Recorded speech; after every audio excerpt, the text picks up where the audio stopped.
All right, guys, let's check out probably one of the cooler looking Christopher Wards that I've actually checked out.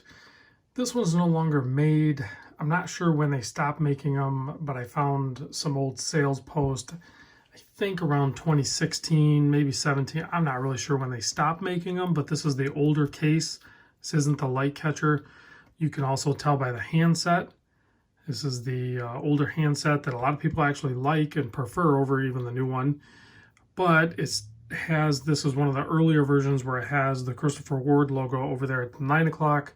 So I know a lot of people are, disliking that. But regardless, I dig this one. It has a very monochromatic look to it, very stealthy looking. Plus it's grade 2 titanium. It's sized up for my 7¼ wrist. This thing only weighs in at 131 grams. So let's get into some other specs. Also, I want to say big thanks to Daniel who sent over this and a couple other watches. So I wanted to get these videos out as soon as I could. So size of the case, they claim 43. I measured at like 42.85. So it's 43-ish. It's close. 43, not counting the crown guards or crown. The lug to lug here is a 51. And if you get it really, really all the way out here to the very edge, I think you can get the 51.5 millimeter that they're talking about on their website. And I'll put a link to it in the description. 13.5 millimeter thick. That's got a flat, thick sapphire crystal. I think it's, I forget how thick, like 13.4 or something like that. And they have to be, there's certain specs you have to meet if you're going to have a 600 meter water resistant watch, and that's one of them is the thickness of the sapphire crystal, certain gaskets, all that good stuff. So it is 13.5 thick, 22 millimeter lug width here. Bracelet tapers down to 18. This watch was sold a couple of different ways. They had one with a really nice black leather, and then of course they had the stainless titanium, grade 2 titanium matching bracelet, which would have been my preference. Although grade 2 untreated titanium is gonna show scratches. I'm sure Daniel wore this watch and, used it, and if he had a stainless one or any other watch, it was probably going to show some marks, but being that it's grade 2 titanium, it's just going to show more. So you don't feel any of that. It always looks way worse than it is because titanium is crazy hard. It's not like this is gouged or anything. This is like very, very top level surface stuff. You do not feel any of that.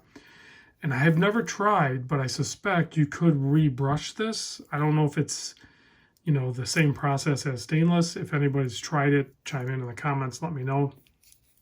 The clasp system on this is one of the earlier generations of the Christopher Ward adjust on the fly. So you have the double pushers, but you have the double pegs inside the clasp. And this clasp is still crazy thin considering it has this option. Basically, you're going to need some sort of fingernail to be able to pull that back, and then you have the ratcheting. And you can ratchet in, but you can't ratchet out without pulling that. So but look how thin that clasp is still. I mean, it's way thinner than the Omega clasp, for sure. So I dig this, and I'm going to see probably more people transition over to a clasp system more like this, kind of in the micro brand world. I've already seen a couple of sneak peeks. I think Zelos is coming out with something like that. Anyway, 120 click bezel. This bezel action is pretty tight feeling, but I think they did that because it is also a titanium bezel. It's DLC coated, and then it has a ceramic bezel insert. But in order to get it to feel kind of right and not like super tinny feeling, they made it a little stiffer. So I get why they did that. I'm not mad about it at all. And it lines up good, and there's, not really like play in it. It just kind of settles back into its position. That's part of that tightness thing. So black date wheel. If we zoom in on this dial, you can see that's part of the reason it's so cool looking. Even the way they filled in the loom on the hands, it's almost like a gradient type look to it, where it's a little bit lighter colored towards the center of the loom area on the handset. And all the indices and the hands are just all like a matte gray colored against that matte black dial. And basically no color on there other than up at the 12 at the double indices, the tip of the seconds hand, and then the 600 meter depth rating there. Other than that, it's a clean, looking monochromatic you know what I'm saying, a clean look to it. You also have the signed crown there. That's the signature that I think a lot of people would prefer to also be on the dial, but nevertheless, that is it. And there's a look at the case back, also titanium, and it's DLC coated. A little bit of info there, and it's very smooth. There's no hot spots on it.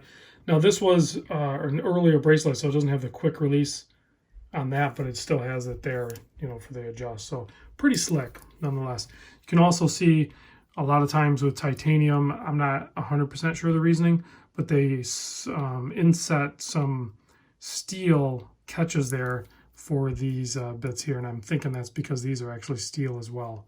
So I think the prongs in there are steel, and then that's steel. I could be wrong, but I doubt it. The movement is a Sellita SW200. I can't remember if I threw this on the time grapher. I'll throw it on the time grapher, and I'll put the time graph reading in my description down below. But here you can see on my 7 1/4, I think that darker look to it it works for my wrist, and I've been just gravitating towards these 42, 43 mil, 50, 51 mil lug to lug. I don't know. I'm just back on that sweet spot again. You know, it's okay to cycle in and out, like what size watch you like to wear, but I can certainly pull off these larger watches with the titanium material, because being so light, it feels smaller on wrist. So I dig that, and it's super legible, even though it has that monochromatic look to it. It's still super legible just because of the dial size that you have there. There is some anti-reflective coating on there as well. So excellent screw down crown, very easy to manipulate. Has a nice pop to it. Nice smooth wind to that Sellita. And then of course, first position is going to be for your date. Last position is going to be for your hack and your setting of the time. There is, oh man, just very, very slight amount of wobble on that crown. There's almost no crown wobble on there. It's very good. Let's take a look real quick at the crown size. Yep, 6.96. So basically 7mm crown. Also a good sweet spot. Now, the loom on this is not going to be amazing. It is super luminova, but they had to darken it up to get that look that they were going for, which I'm glad they did, but it comes with a sacrifice. The sacrifice is the loom. It is BGW9, but man, that loom monster is killing the shot. There you go. And to the naked eye, it is not as bright as what you're seeing in the camera, but I can definitely see it. Once my eyes adjust to it, I can see it. So it'll be about that intensity, and it'll hold that for a little while. So there's that. So again, big thanks to Daniel for sending this in. I'll catch you guys on the next video.